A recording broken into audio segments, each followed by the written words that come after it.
New York 2680। आज New York में तकनीकी विकास अपने चरम पर पहुंच चुका था। यह शहर अब अपने पुराने रूप से बिल्कुल अलग और अत्याधुनिक हो चुका था। जहां कभी गगनचुंबी इमारतें न्यूयॉर्क की पहचान हुआ करती थीं, वहां अब हवा में तैरती इमारतों का जाल बिछा हुआ था।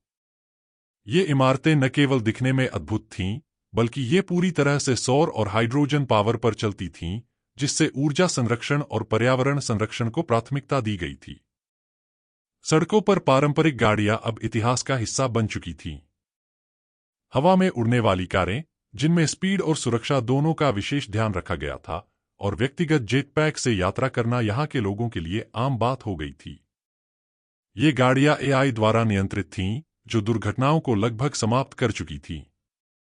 जमीन के नीचे हाइपरलूप सिस्टम द्वारा लोग 1 मिनट से भी कम समय में शहर के एक छोर से दूसरे छोर तक पहुंच सकते थे, जिससे यात्रा समय में अभूतपूर्व कमी आई थी। शहर में जगह जगह पर होलोग्राफिक विज्ञापन चलते थे, जो आर्टिफिशियल इंटेलिजेंस द्वारा व्यक्ति की पसंद नापसंद के अनुसार बदलते रहते थे। शॉपिंग के लिए लोग अब बाजारों में जाने की जरूरत महसूस नहीं करते थे। वे अपनी मनपसंद वस्तुओं को वर्चुअल रियलिटी में देख सकते थे और एक झटके में ऑर्डर कर सकते थे। ड्रोन तुरंत उनके दरवाजे पर सामान पहुंचाने के लिए तत्पर रहते थे। स्वास्थ्य सेवाएं भी अब आधुनिकता की नई परिभाषा प्रस्तुत कर रही थीं। हर गली में बायोपोर्ट्स थे, जहां लोग अपने डीएनए का स्कैन कराकर तुरंत स्वास्थ्य सेवाएं प्राप्त कर सकते थे। ये पोर्ट्स खुद ब खुद रोग की पहचान करते थे और उपचार की प्रक्रिया शुरू कर देते थे। शहर की सुरक्षा भी संचालित रोबोट पुलिसकर्मियों द्वारा संभाली जाती थी, जो उच्च तकनीक से लैस थे। ये रोबोट न केवल संभावित अपराधों की पहचान करते थे, बल्कि लोगों की सुरक्षा सुनिश्चित करने के लिए हर समय सतर्क रहते थे। आज भी एक आम सा दिन था। लोग अपनी दैनिक जरूरतों को पूरा कर रहे थे। कोई अपने स्कूल जा रहा था तो कोई अपने ऑफिस। इसी दौरान अचानक एक जोरदार धमाका सुनाई देता है, जिसने लगभग पूरे शहर को हिलाकर रख दिया। यह आवाज सुनते ही सड़कों पर अफरा-तफरी मच गई। लोग डरकर अपने अपने सुरक्षित स्थानों की ओर दौड़ने लगे। धमाका सुनने के बाद न्यूयॉर्क की सड़कों पर हलचल मच गई। लोग एक दूसरे की ओर देखने लगे, समझ नहीं पा रहे थे कि आखिर हुआ क्या है। अचानक उस धमाके से निकले धुएं में एक आकृति उभरने लगी। जैसे जैसे वह आकृति साफ होती गई, लोगों ने देखा कि वह एक इंसान जैसे दिखने वाला जीव था, लेकिन उसकी शारीरिक संरचना असाधारण थी। उसका शरीर मस्कुलर और अत्यंत आकर्षक था, लेकिन उसकी उपस्थिति में एक खतरा भी छिपा हुआ था। उसके सिर के ऊपर 2 सींग थे, जो उसे और भी डरावना बना रहे थे। उसका रंग गहरा नीला और चमकदार उसकी भौहों के नीचे चकाचौंध कर रहा था। जैसे ही वह जमीन पर उतरा, सड़कों पर खड़े लोग उसे घूरने लगे।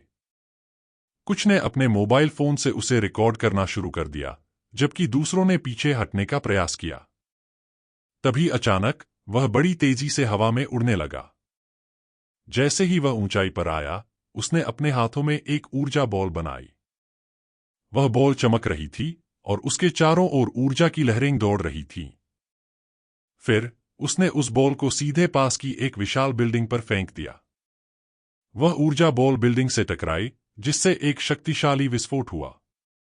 इमारत की दीवारें झटक गईं और लोग सन्न रह गए। धूल और मलबा उड़ते हुए चारों ओर फैल गया।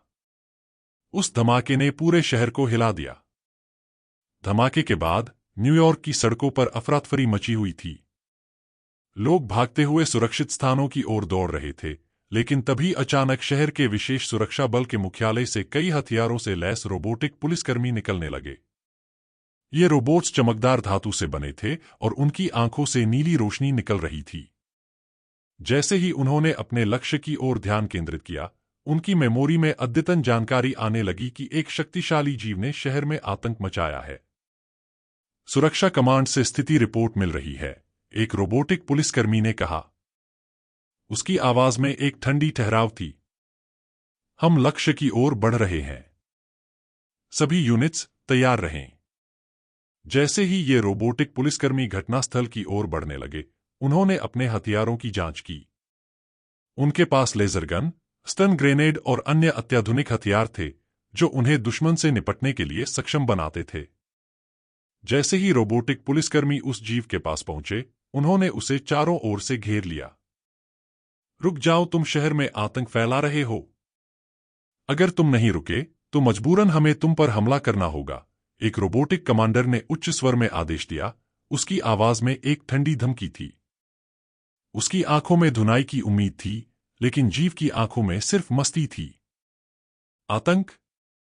मैं तो बस थोड़ा सा मजा कर रहा हूं, जीव ने चिढ़ाते हुए कहा और बिना किसी चिंता के अपने हाथों में एक ऊर्जा बॉल बनाना शुरू किया। क्या तुम्हें लगता है कि तुम मुझे रोक सकते हो? जैसे ही वह ऊर्जा बॉल उसके हाथ में चमकने लगी, रोबोटिक कमांडर ने देखा कि जीव की नजरें उस पर नहीं, बल्कि पास की एक ऊंची इमारत पर थीं। नहीं, कमांडर चिल्लाया, लेकिन यह सुनने वाला कोई नहीं था। जीव ने उस ऊर्जा बॉल को फेंका और बूम! एक शक्तिशाली विस्फोट हुआ। इमारत की दीवारें झटक गईं, धूल और मलबा चारों ओर उड़ने लगा। कमांडर के चेहरे पर गुस्सा और हताशा दोनों थे। तुमने हमारी चेतावनी नहीं मानी। सभी यूनिट्स, हमला करो, उसने चिल्लाते हुए आदेश दिया। रोबोट्स ने एक साथ अपनी लेजर गनें निकाल लीं। फायरिंग मोड सक्रिय करो, कमांडर ने फिर से कहा। सभी रोबोट्स ने अपने लक्ष्य को ध्यान में रखते हुए लेजर की किरणें तान दीं। अब तुम्हें हमारी ताकत का सामना करना पड़ेगा। जैसे ही रोबोट्स ने लेजर गनें तान लीं, कमांडर ने आदेश दिया, फायर! एक साथ सभी रोबोट्स ने जीव की ओर लेजर की किरणें छोड़ दीं। चमकती हुई किरणें हवा में तेजी से यात्रा करती गईं, लेकिन जीव ने उन्हें देखकर केवल मुस्कुराया। क्या यही तुम्हारी पूरी ताकत है? उसने चुनौती देते हुए कहा। जैसे ही किरणें उस पर पड़ी, जीव ने अपनी ऊर्जा बॉल को अपने हाथ में घुमाया और एक तेज लहर से उन किरणों को रोक दिया। एक अद्भुत दृश्यमान ढाल ने उसे सुरक्षित रखा और रोबोट्स सन्न रह गए। बोलो, फिर से कोशिश करो, जीव ने ठहाका लगाते हुए कहा, लेकिन इस बार थोड़ा गंभीर रहो। रोबोट्स ने फिर से अपनी गनें तानी, लेकिन अब उनमें से कुछ को शक होने लगा। क्या हमें वास्तव में इसे रोकने का प्रयास करना चाहिए? एक रोबोट ने धीमे से कहा। यह कोई साधारण जीव नहीं है, कमांडर ने कहा। लेकिन हमें आदेश मिला है और हमें अपने कर्तव्यों का पालन करना है। फायर! कमांडर ने फिर से चिल्लाया और सभी रोबोट्स ने एक साथ अपनी गनें चलाईं। लेकिन जीव ने अपनी ऊर्जा बॉल को एक बार फिर से घुमाया और उसमें से एक तेज लहर निकाली। ये एक मजेदार खेल है, उसने कहा, और अचानक एक शक्तिशाली ऊर्जा की लहर ने रोबोट्स को उड़ा दिया। धमाके के साथ रोबोट्स हवा में उड़ने लगे, उनके चमकते धातु के शरीर अस्थिर हो गए।